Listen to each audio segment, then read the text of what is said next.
aboard the Truth Express with your conductor, Erskine, who give you the latest on national news, politics, policies, business, and government issues.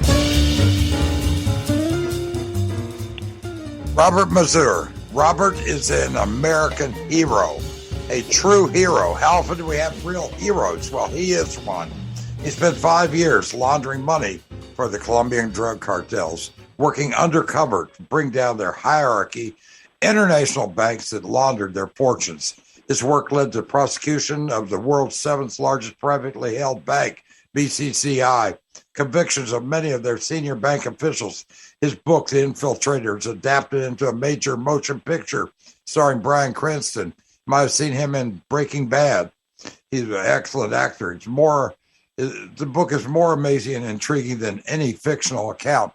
When you're watching the movie, you're going to say, this almost seems like fictional, but it isn't. It isn't.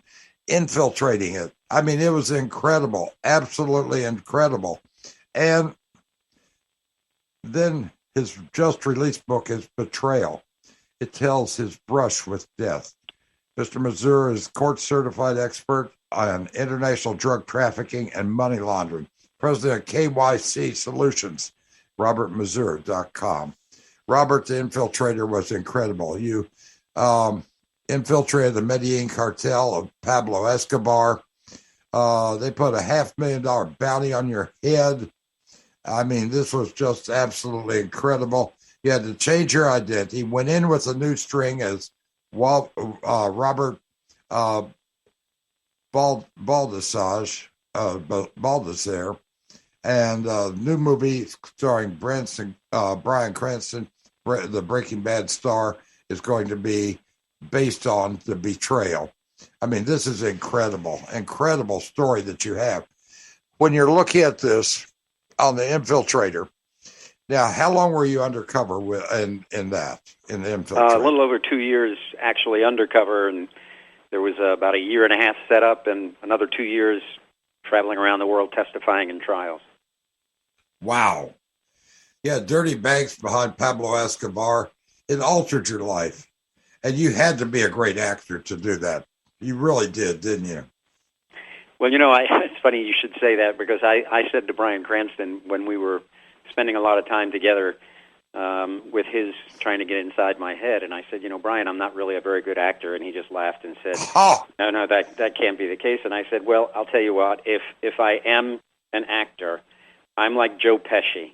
There's only one role that I can play, and that's a mob-connected money launderer or a mob-connected wise guy out of New York, because anything else would be a stretch for me. And that's really a part of the story of success of doing long-term undercover, and that is developing a profile for your undercover persona that is in parallel with your real-life experiences. And, I'm an Italian-American from New York, and I grew up in a neighborhood where there were a lot of guys with bent noses and nicknames. And so I kind of knew what that life was about, but I went to college and got a business administration finance major, one credit short of accounting, worked in a bank, worked in a brokerage firm. So I really had the life experiences that made it easy for me to succeed with the help of a great team to portray myself as a corrupt businessman from New York. Where in New York were you born? I was born and raised in Staten Island. So, okay. Okay, I used to love Staten Island.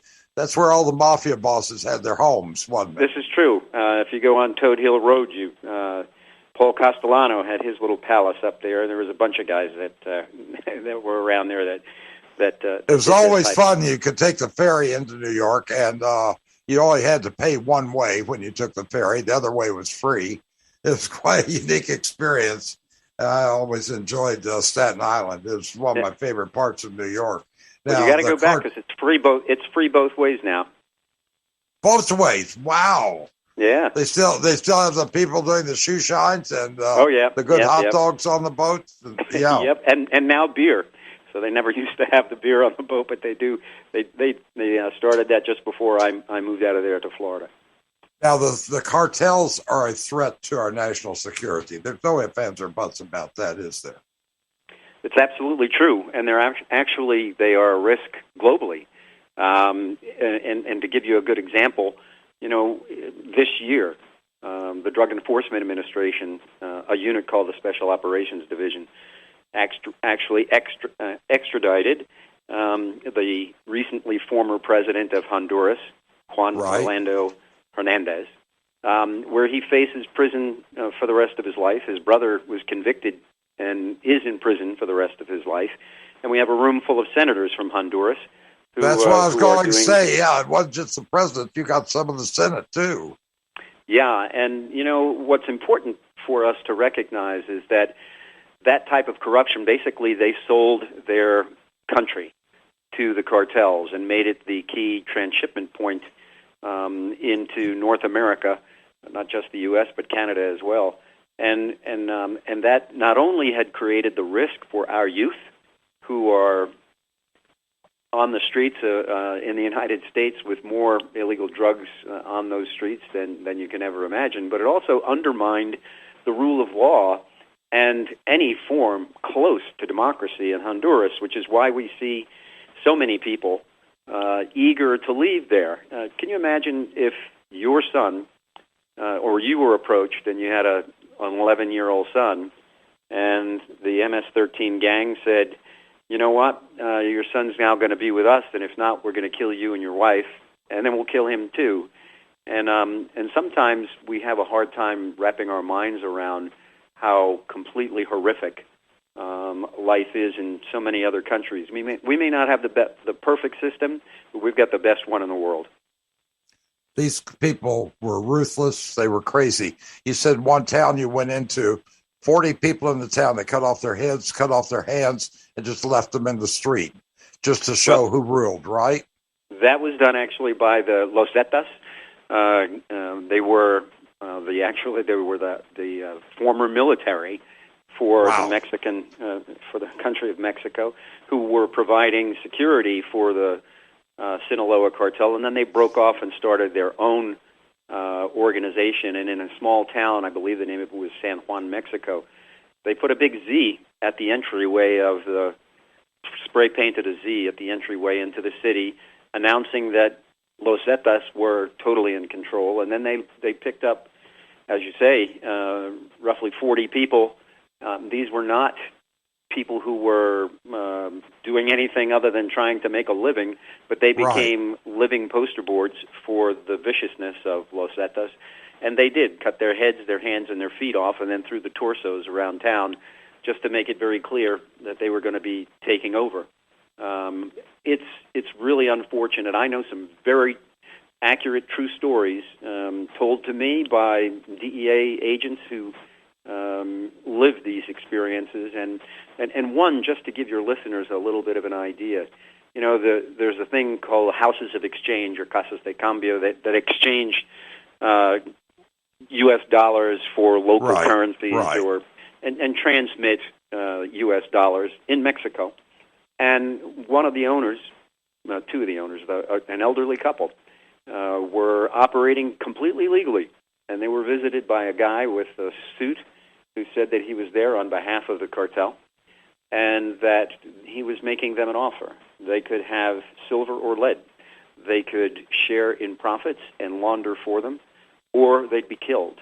And then he pulled out a picture of the gentleman's granddaughter and said, this sweet little kid goes to school right down the road, and unfortunately there's a big, very busy highway nearby. Wouldn't it be horrible if one of those 18-wheeler trucks went out of control and ran her over? So are you going to work with us, or are we going to have to kill everyone?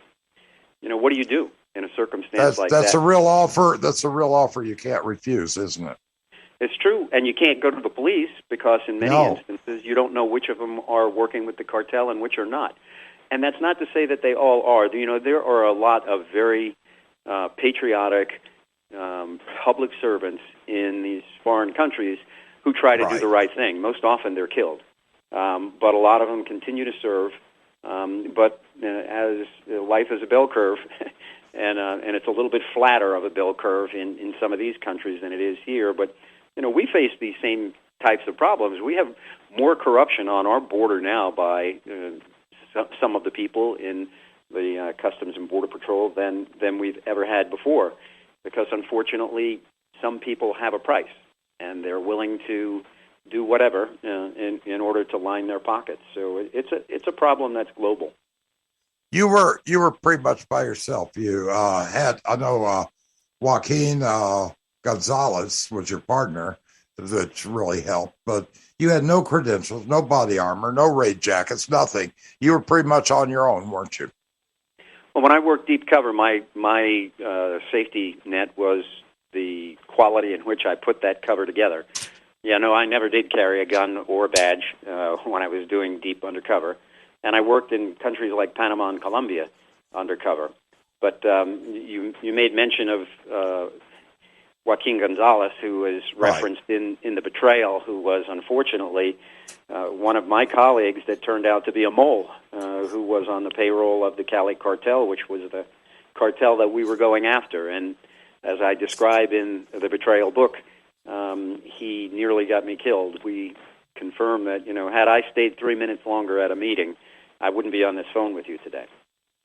Wow, that close.